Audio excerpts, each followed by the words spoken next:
주님의 고난을 묵상하며 살아가는 사순절인데요. 주님 주시는 평안함과 고요함이 먼저 여러분의 사순절을 더욱더 부욕해 하기를 예수 이름으로 축원합니다. 우리가 주님의 고난을 얘기할 때에 그 날짜를 봤을 때는 이제 사순절을 우리가 얘기하지만은 주님께서 십자가를 지신 그 순간부터 우리가 고난이 시작되었다 이렇게 얘기할 때는 빌라도가 그 안토니오 요새에서, 그러니까 빌라도 법정이죠. 법정에서 예수님을 사형 선고를 내렸을 때, 그리고 이제 그때부터 십자가를 지기 시작을 하는데 그 순간 그 지점이라고 얘기할 수가 있을 것 같습니다. 그 빌라도 법정에서부터 예수님께서 십자가를 세우시고 달릴 골고다 산상까지 거리가 약 340m 정도 되니까 그리 먼 거리는 아닌 것 같습니다.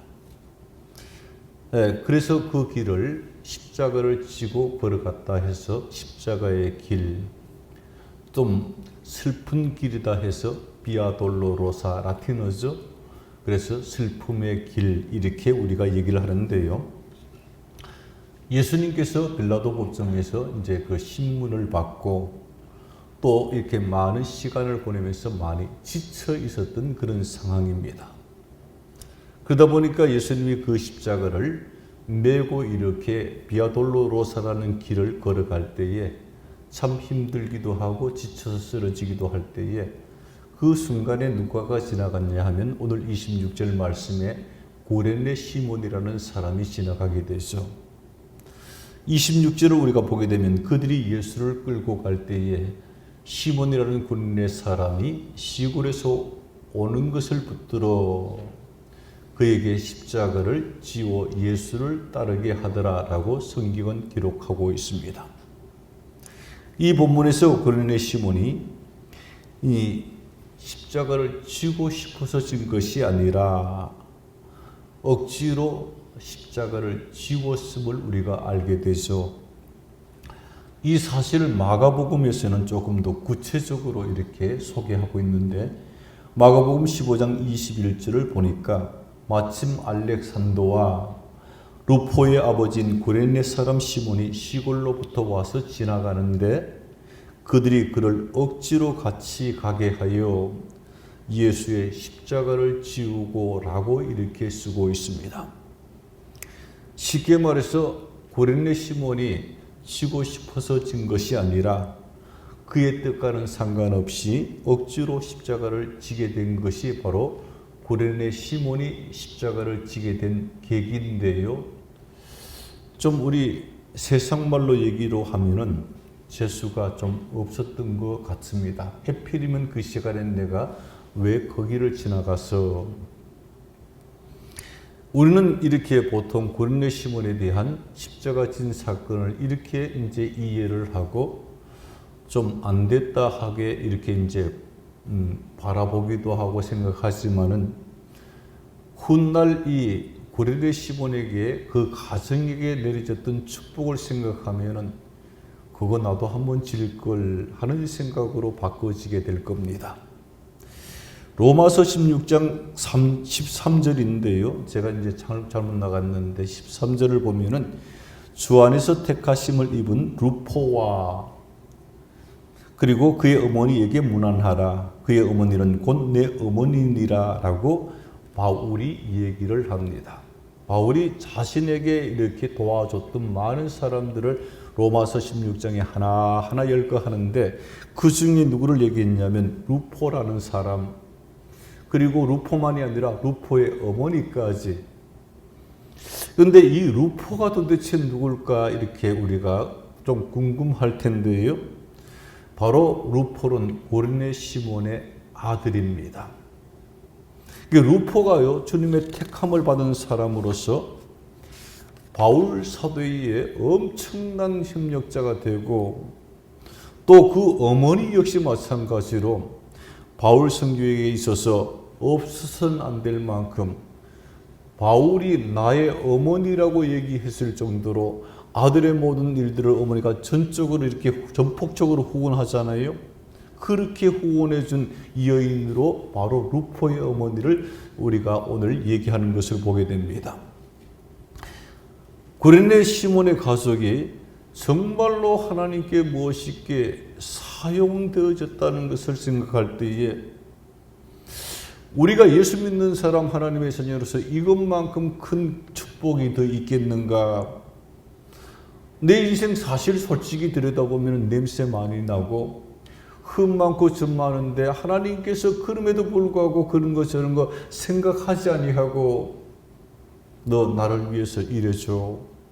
그랬을 때에 택함 받은 이 기쁨이라는 것은 형용할 수가 없잖아요. 우리가 대통령이 당신 나 좀 이래줬으면 좋겠어요. 나를 위해서 이래줬으면 좋겠어요. 이 소리 한번 들어도 기쁨인데 만왕의 왕이신 주님께서 하나님께서 온 인류를 창조하시고 다스리는 그분께서 나의 일에 동참자가 되죠. 이렇게 얘기하면 얼마나 기쁘냐 이 말이죠.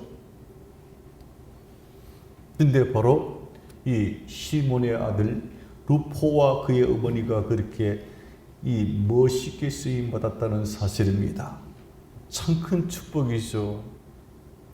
그런데요, 이런 주님께 쓰임 받은 영적인 축복 말고도 거기에서 한 걸음 더 나아가서 이 시몬이 받은 축복이 있는데요, 루포가 받은 축복이 있는데요, 고대 역사가 중에서 요세푸스라는 사람이 있습니다.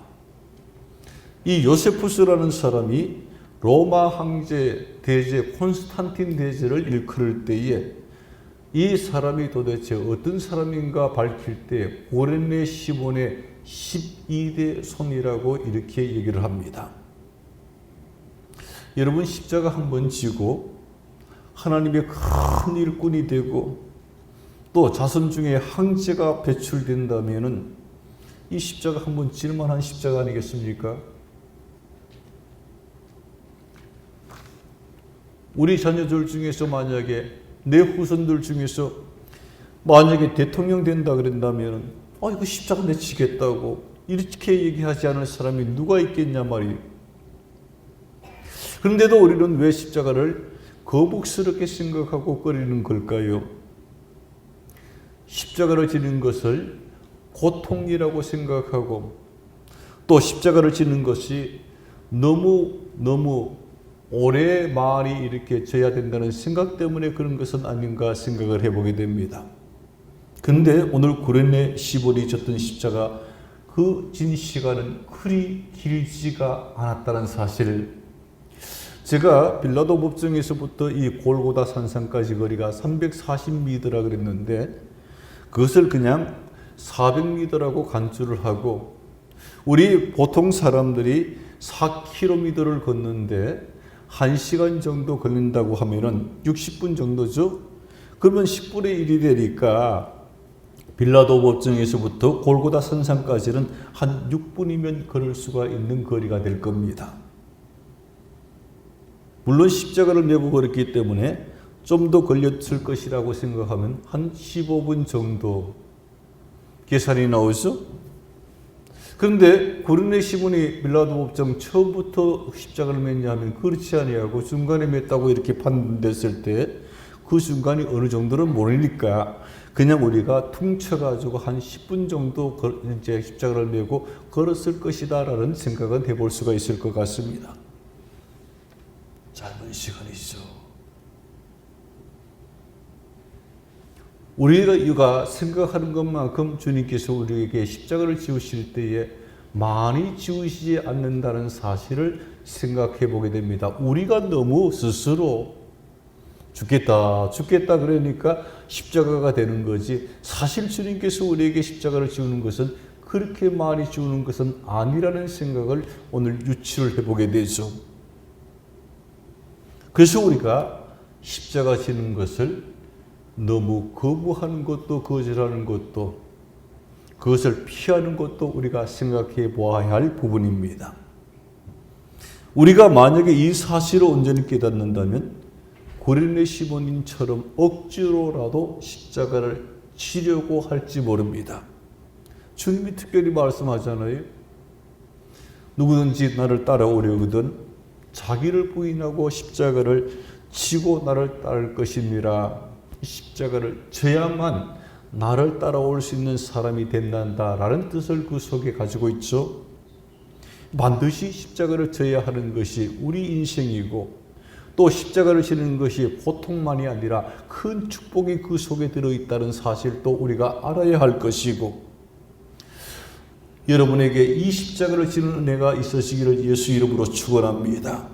축복이에요. 축복. 어떻게 그러면 우리가 우리의 십자가를 질 것인가? 고레네 시몬이 예수님을 따라 예수님의 십자가를 대신 지고 따라갈 때였습니다. 그 십자가 행위를 따르는 사람들은 유대인들도 있었고, 또 여인들도 있었고, 여러 부류가 사람들이 있었을 수 있었는데, 어느 순간 보니까 흐느끼기 시작하는 소리들이 막 들려오기 시작하죠. 그죠? 그 사실을 오늘 21절은 이렇게 얘기하는데, 또 백성과 및 그를 위하여 가슴을 치며 슬피 우는 여자의 큰 무리가 따라오는지라.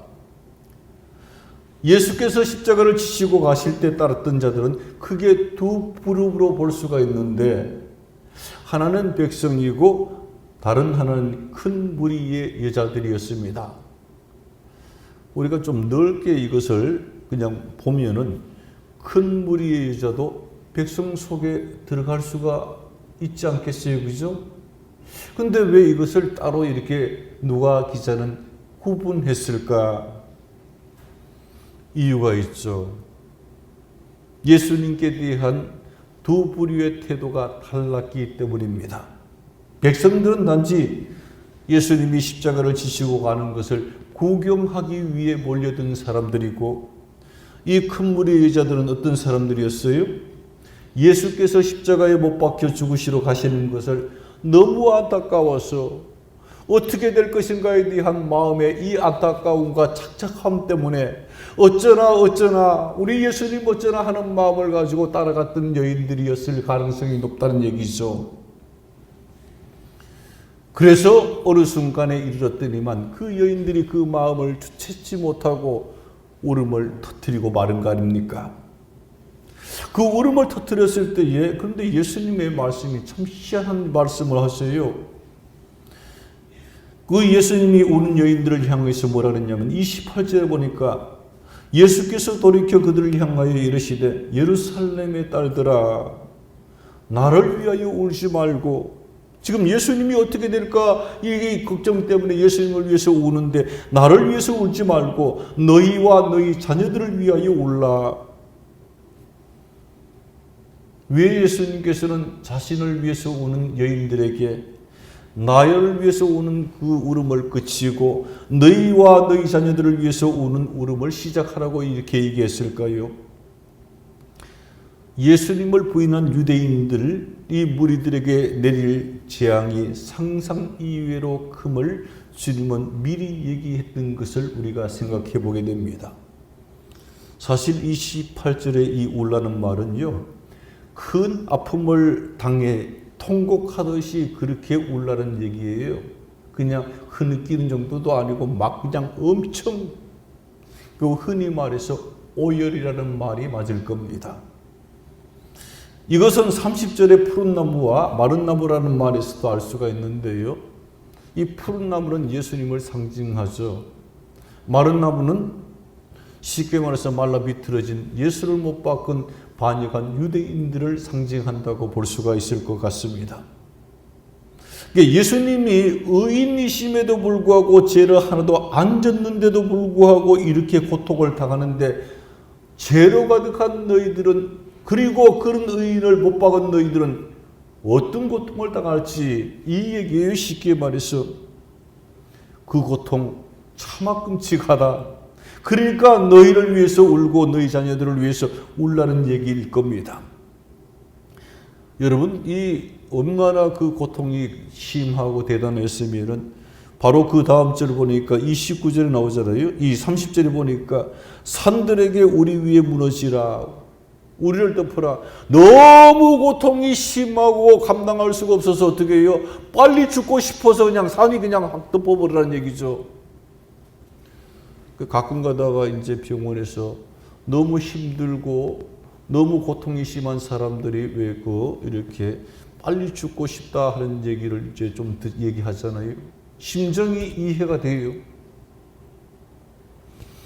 주님은 29절에서 그런 환난이 있으므로 잉태하지 못한 이가 오히려 복이 있고, 그렇죠. 태어나지 않는 것이 복이 있죠. 그렇게 죽을 바에야. 해산하지 못한 배가 복이 있고 먹이지 못한 젖이 복이 있다 한 이유도 바로 그런 이유예요. 앞날의 모든 일들의 좋은 일들이 쭉 펼쳐지면 괜찮지만은 이 고통, 엄청난 고통을 감당해야 되는 그 순간이 곧 다가올 텐데 오히려 복이 아니라 하죠. 근데 정말로 그랬을까? 그런 일들이 없지 않아 있었던 것을 우리는 보게 됩니다. 여러분, 이 유대인들을 얘기할 때 오늘날 경제를 뭐 다 잡고 있다. 모든 각 분야에서 유대인들이 이 영향력을 행사하지 않는 곳이 없다. 이렇게 얘기를 하지만, 그러나 지난날 유대인의 2000년 역사를 이렇게 살펴볼 때요, 유대인만큼 고통당하는 민족이 없습니다. AD 70년대에 로마 티투스 장군이 예루살렘을 공략을 합니다. 침공해서 포위를 하게 되죠. 근데 그때가 하필이면 6월절이었어요. 여러분들이 다 아시는 것처럼 하나님께서 6월절을 기억하여 지키라고 했기 때문에 하나님께서 모든 남자들이 1년에 3번 내 앞에서 얼굴을 보이라고 했기 때문에 모든 유대 지역에 있는 사람들이 전부 다 어디로 모였냐 하면 예루살렘 성전으로 모였죠. 근데 로마 군대가 들이닥친 거예요. 그때 죽은 사람이 198만 명, 200만 명 가깝죠. 한 번 이 조금 잠깐의 전쟁 가운데 200만 명씩 죽어나갔던 그런 이제 기억을 가지고 있는 민족. 그것만이 아니라 그때의 이 죽음에서부터 살아남기 위해 가지고 각 곳으로 흩어진 디아스포라, 흩어진 모든 유대인들이 살아갈 때마다 저 유대인이라고 서로 온갖 박해와 손가락질을 당하면서 살아갔던 그 세월들 나라도 없이, 그리고 나중에 또 히틀러에 의해가지고 가스실에서 600만 명이 넘는 사람들이 학살을 당하잖아요. 이게 복받은 민족입니까? 그건 아닌 것 같아요. 정말로 울 힘도 없는 유대인이었다는 말이 딱 맞는 것 같습니다. 그렇게 유대인들은 예수님을 못 박은 것에 대한 대가를 톡톡히 쳤지. 그리고 나서 이 유대인들이 많은 깨달음이 있었을 것 같긴 한데, 그럼에도 불구하고 아직도 유대인들은 예수님을 영접하는 것을 이렇게 잘 하지 못하고 있잖아요. 이런 아픔과 그리고 앞으로 이것보다 더 크게 다가올 환난을 위해서 너희들과 내 자신을 위해서 울라는 것이 주님의 말씀이죠. 우리가 이런 것을 얘기하면 말로는 잘 이렇게 마음에 잘 다가오지 않고요, 온도가 잘 이렇게 전달되지 않는데, 이런 고통을 우리는 피카소의 게르니카라는 그림을 통해서 추측해 볼 수가 있습니다. 이 게르니카라는 것은 너무도 그림인데요, 값도 매겨지지 않을 정도로, 못할 정도로 너무너무 비싸가지고 스페인이라는 나라에서 스페인 나라와 이 게르니카라는 그림을 바꾸자 그래도 안 바꾼다. 그 정도로 귀히 여기는 그림인데, 뭐 피카소의 그림이 그렇잖아요. 그냥 얘기하면은 뭐 몇백억씩, 몇천억씩. 근데 이 게르니카는 아예 그냥 안 판다. 아무리 많은 돈을 줘도 안 판다. 뭐 그런 작품입니다. 어떤 이제 내용이냐면, 이 게르니카라는 것은 이 스페인의 한 작은 마을인데요, 1937년에 나치, 이게 독일이죠. 나치 독일이 스페인 내전이 일어났을 때에 이 게르니카라는 마을에 공격을 해서 쑥대밭으로 만들어 버립니다. 근데 참상이 너무 잔인하고 너무 그때의 모습이 마음이 아파서 이제 피카소가 그림을 그렸는데, 여기 그림 속에 보면 여러분들이 좀 이제 피카소가 추상적인, 입체적인 어떤 그림을 잘 그리기 때문에 잘 전달이 덜 될 수 있는데, 동물과 사람들이 폭탄을 맞고 신차가 분절되고 그게 나눠진 거죠. 막 나뒹굴고 있고 여인이 죽은 아이를 안고 절규를 하고 있고, 여러분 저기 왼쪽에 보면은 항소가 이렇게 있고요. 항소 바로 밑에서 고개를 하늘로 들고 있는 여인이 있는데, 이 여인이 그냥 하나님을 보면서, 하늘을 보면서 통탄하다가 그냥 그대로 죽은 거예요. 그리고 손에는, 가슴에는 아이를 안고 있고, 유대인들도 나치에게 저렇게 죽어가지는 않았는지 하는 생각을 해보게 됩니다. 말로 형용할 수 없는 아픔이 그 속에 들어있는 거죠. 그런데 주님이 얘기하는 이 환난은 그런 것과 유사한 것은 아니겠는가? 그래서 울라는 얘기죠. 빨리 해결하라는 얘기죠. 그런데 예수님께서는요, 이 땅에서의 환난 때문만이 우신 것이 아니라 그것을 넘어서라는 얘기죠. 유대인들이 장차 지옥에 던져져 영원히 고통당해야 할 그 아픔들, 그것을 위해서 울라. 오늘 우리 전도사님과 이 찬양단들이 이 304장 그 3절을 찬양할 때에 주 믿지 않던 영혼들은 큰 소리 외쳐 울어도 다 소용없는 거죠. 그때는. 그죠? 그러니까 울라는 거죠. 미리 울라는 거죠. 이 사순절은요, 사순절을 보내면서 제일 먼저 울어야 할 것이 무엇을 위해서 우냐면 내 영혼을 위해서 울어야 됩니다. 내 영혼이 주님의 귀한 나라에 잘 들어갈 수 있는 그런 영혼으로 보존될 수 있도록 내 영혼을 위해서 울어야 돼요. 두 번째는 우리가 우리의 자녀들을 위해서 울어야 될 겁니다. 우리들만 잘 돼서는 안 되잖아요. 자녀들 역시 마찬가지로 주님의 사랑받는 귀한 자녀로 살아갈 수 있는 그런 믿음의 자녀들이 되기 위해서 기도해야 될 겁니다. 또 하나 우리가 나아가서, 우리는 믿음의 사람들이에요. 나도 바라봐야 되고 주님도 바라봐야 되고 내 자녀도 바라봐야 되지만 언제나 내 주위를 바라보면서 사는 사람들, 이웃이죠. 아픔 당하는 우리의 이웃을 위해서 우리가 울 줄을 알아야 됩니다. 참 기도하시는 장로님도 기도하셨는데, 우크라이나의 그 러시아의 침공에 대한 그 아픔들을 보고 우리가 그냥 지나칠 수가 없어야 돼요. 사실 얼마나 그들은 가슴이 아프고 미어지고 있을까, 또 얼마나 소리를 높여서 울고 있을까. 너무 허망하고 기가 막혀 울지도 못하고 있지는 않을까. 그러니까 우리가 그들을 위해서 울어줘야 되는 거예요. 큰 소리로 울어줘야 돼요. 그것이 우리가 울어야 할 사람들의 대상들이고 모습일 겁니다. 그러면 어떻게 되냐면 마지막 환난 때에 택하신 자들을 위해서 그 날들을 감하시리라고 이렇게 얘기합니다. 마태복음 24장 22절에 나온 건데, 울 때에 울면서 기도할 때에 주님 용서하세요 하고 이렇게 간구하며 회개하며 기도할 때에 그 날들, 고통의 날들, 하나님의 날들을 감해 주겠다고 얘기를 하죠. 네, 말씀을 마칩니다. 여러분은 지금 무엇 때문에 울면서 기도하고 있습니까? 대부분 우리의 소원과 나의 목적을 위해서 울 때가 많이 있습니다. 그런데 우리가 좀 더 우는 그 영역을 넓혀가야 돼요.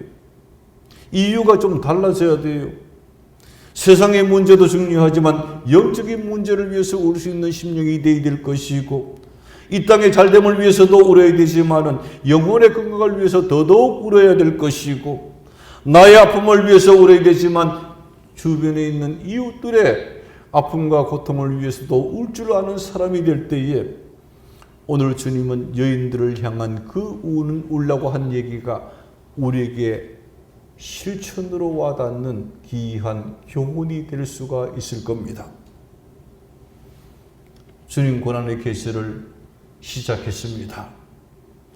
이 고난의 계절이 주님 말씀처럼, 루포처럼, 고린의 시몬의 가족들처럼, 여인들처럼 이 고난의 계절의 끝자락에서는 축복으로 하나님의 은혜로 바꿔지는 역사가 여러분들의 우음을 통해서 있어지기를 예수 이름으로 축원합니다. 하나님.